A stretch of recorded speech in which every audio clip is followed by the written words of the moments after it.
언제나 명쾌한 해설을 해주시는 뉴스 전문가 세 분이 오늘도 스튜디오에 나와 있습니다. 김성환 시사평론가, 장성철 공감과 논쟁 정책센터 소장, 그리고 손정혜 변호사 세 분입니다. 어서 오십시오. 안녕하세요. 안녕하십니까. 자, 5개 부처 장관 후보자 인사청문회가 오늘 오전부터 지금 국회에서 열리고 있죠. 오늘 청문회에서 관심이 많이 모이는 인물은 바로 여러 가지 의혹이 한꺼번에 제기된 임혜숙 과학기술정보통신부 장관 후보자입니다. 국회 청문회 모습 잠시 보시겠습니다. 배우자랑 동반 출장 간 게 4번이고 자녀들 데리고 간 게 4번입니다.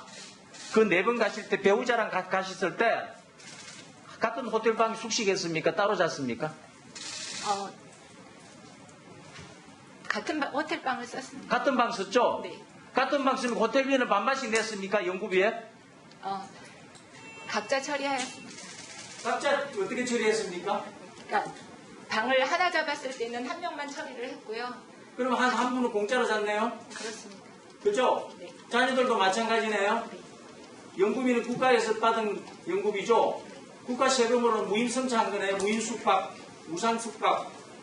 그죠? 근데 어떻게 자비로 부담을 했어요?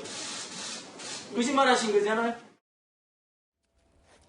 자, 보신 것처럼 임혜숙 후보 나랏돈이 지원된 학회 세미나에 딸들을 데리고 외유성 출장을 여러 차례 다녀온 것이 아니냐라는 의혹이 어제 제기됐었는데, 자, 오늘 또 다시 추가가 된 의혹입니다. 자녀들만 데리고 간 게 아니라 남편도 함께 동행을 했다는 사실이 추가로 밝혀졌는데, 자, 이 학회 출장에 소위 말해서 온 가족을 다 데리고 갔다 온 거잖아요. 지금 보셨다시피 이 공적인 비용을 사용해서 온 가족이 다녀왔다. 이 부분은 글쎄요, 뭐 변명이나 해명의 여지가 조금 좁은 것 같습니다.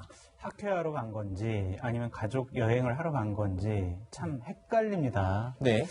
지금 저러한 인식과 태도, 나랏돈을 지원받는 학회에 분명히 출장을 갔는데, 그렇다면 그건 공모잖아요? 그렇죠. 그랬는데 사적으로 남편과 아이들을 함께 갔다? 이것은요, 태도와 자세, 공직을 담당할 만한 그런 인식이 부족한 거라고 볼 수밖에 없습니다. 네. 만약에 저게 용인된다면은요, 민주당이 얘기하는 것처럼, 저거는요, 일반 학회의 그냥 일반적인 현상이에요. 네. 라고 한다면요, 저분이 이제 장관이 됩니다. 그러면은 장관 됐을 때도 외국 갈 때 그러면 가족 데리고 갈 겁니까? 저것이 용인된다면요, 네. 앞으로 나랏돈이 지원되는 학회, 그리고 공무원들의 해외 출장 때 공무원들 그럼 다 가족들 같이 해외여행 갈 겁니까? 네. 그거 문제 삼을 수가 없어요. 네. 그러니까 이것을 용인하고 이것을 방해하겠다라는 그런 민주당의 태도도 저는 네. 상당히 문제라고 생각을 합니다. 네. 공직을 담당하는 분들 엄격해야 합니다. 스스로에게. 네. 다시 한번 잘못했다라고 말씀드려요. 자, 이 문제는요, 오늘 청문회에서 아주 쟁점으로 다뤄지고 있습니다. 그런데, 자, 임 후보자는요, 이 밖에도 다른 다양한 의혹들이 여러 가지로 중복 제기되고 있습니다. 5개 부처 장관 후보자들 가운데 가장 논란이 되고 있는 후보인데, 글쎄요, 평론가님, 이번에 무사히 임명이 될 수 있을 거로 보십니까? 사실, 뭐, 대통령이 임명하면 결격 사유가 있다고 해도 임명을 강행하면 임명은 되는 거니까요.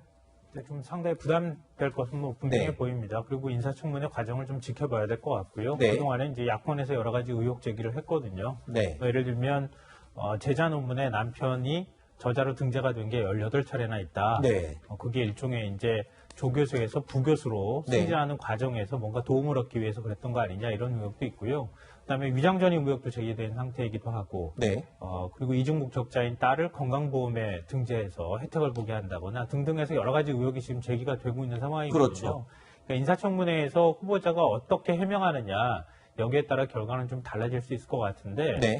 지금 야권의 태도를 보면 임 후보자를 좀 겨냥하고 있는 듯해 보여요. 네. 그러니까 보통 인사청문회에서 좀 화력을 집중할 만한 후보자를 선택하게 되거든요. 네. 이번에는 임 후보자가 되지 않을까 싶어요. 그래서 네. 야권에서 아마 인사청문 보고서 채택하는 것까지도 동의하지 않을 가능성이 있어서 만약에 끝까지 그런 상황이 연출이 된다고 하면 또 현재로서 또 임기 말이기도 하기 때문에 네. 문 대통령이 임명 강행으로 갈 경우에는 여러 가지로 좀 부담스러운 측면이 있을 것 같습니다. 그렇군요.